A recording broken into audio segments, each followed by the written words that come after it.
Trešdien, 11. janvārī, Liepājas Universitātē notika dzejnieka Olafa Gutmaņa godināšana viņa 85 gadu jubilejā. Dzejnieks bija aicināts parakstīties Liepājas Universitātes goda grāmatā. Šāds gods Olafam Gutmanim tika parādīts par rakstniecības augsto māksliniecisko kvalitātu un ieguldījumu latviešu kultūras attīstībā. Pasākumā piedalījās augstskolas administrācija, docētāji, studenti un viesi. Dzeju lasīja gan pašreizējais rektors Jānis Rimšāns, gan bijušie rektori Kārlis Dobels un Gunta Smiltniece, valodniece Benita Laumana, mākslinieks Aldis Kļaviņš un citi. Pasākuma organizētāja vidū bija arī humanitāro un mākslas zinātņu fakultātes lektore Sandra Okuņeva. Olafs Gutmanis pirmkārt ir liepājnieks, un viņu kā liepājas dzejnieki mēs esam ļoti bieži aicinājuši uz dažādiem pasākumiem. Studenti ir iestudējuši Olafa Gutmaņa dzejas uzvedumu. Studentu teātris Rikošets ir veidojis izrādi ar Olafa Gutmaņa dzeju, un galu galā universitātes pētnieki ir pētījuši Gutmaņa daļradi, dzeju, prózu, starp tiem arī profesors Edgars Lāms. Es domāju, ka saikne ir ļoti cieši. Nu, kā punkts uz I ir šī himna, universitātes himna, kuras vārdu autors ir Olafs Gutmanis. Un, man liekas, ar tādu ļoti zīmīgu nosaukumu Celt aizvien jaunas gaismas pilis.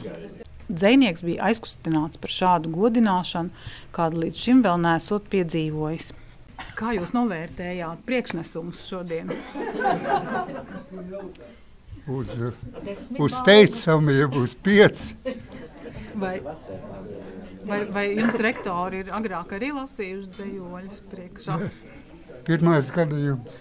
3 rektori, 2 iepriekšēji arī to darīja. Tik ļoti pagodināts nekad neesmu bijis.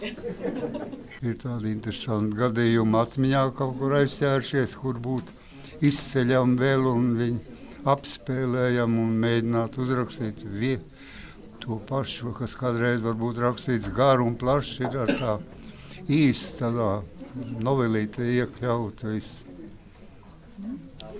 Nu, un ir arī tā ikdienišķi notikumi, grāmatas, kuras es izlasu, kuras atstāv uz mani iespaidu. Es cenšos viņus arī tā emocionāli pārcilāt šīs grāmatas. Kas no pēdējā laikā lasītā ir palicis tā prātā? No pēdējā laikā tā kā nav gadījušās tādas labas grāmatas, jā. Viss tādas diezgan daudz amerikāņu autoru, tādas bestselleri, jā. Kas ir iemikšanas ļoti labi, bet šāds garīgi pacēlumi jau nav. Ir atsevišķas grāmatas, kas man ļoti, ļoti patīk un kuras es pa 2 reizi lasu.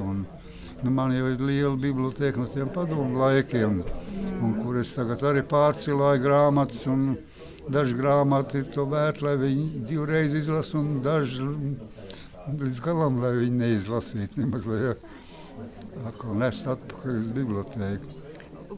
Par šīm grāmatām kāds komentārs no jūsu puses arī paliek pierakstīts? Jā, tas jau viss ir. Viss, ko es esmu, kādas sajūtas man bijuši un kā es vērtēju to grāmatu, to es esmu mēģinājis ietvērtēt savā dienas grāmatā. Un kas pašam top? Vairāk dzejoļu vai kaut kas pašam prozā? Tās dienas grāmatiņas pie tām, es piestrādāju, katru rītu kaut kur kāds 2 stundas es rakstu to mazo lapiņu vienu. Lēni, lēni dieviņš brauca no kalniņa lejiņā, tik lēni mūžiem un likteņiem cauri, tautas dziesmu par pātadziņu. Netraucēja ieva ziedu, lai aizmetas nobriest pumpurā. Nearāja kumeliņu, lai ganās tai upes līcītī, kur ievas tik rūkten zied un nobirst. Plēsiet skalus, kuriet guni, vediet dievu istabā. Nevien istabā vediet tālāk, vediet dziļāk, atvērtāk. Gaismodam dievam ceļu, plēsiet sevi kā skalus, kuriet sevi par guni. Lēni, lēni dieviņš brauca no kalniņa lejiņā, mūžiem un likteņiem cauri, tieši pie mums, latviešiem.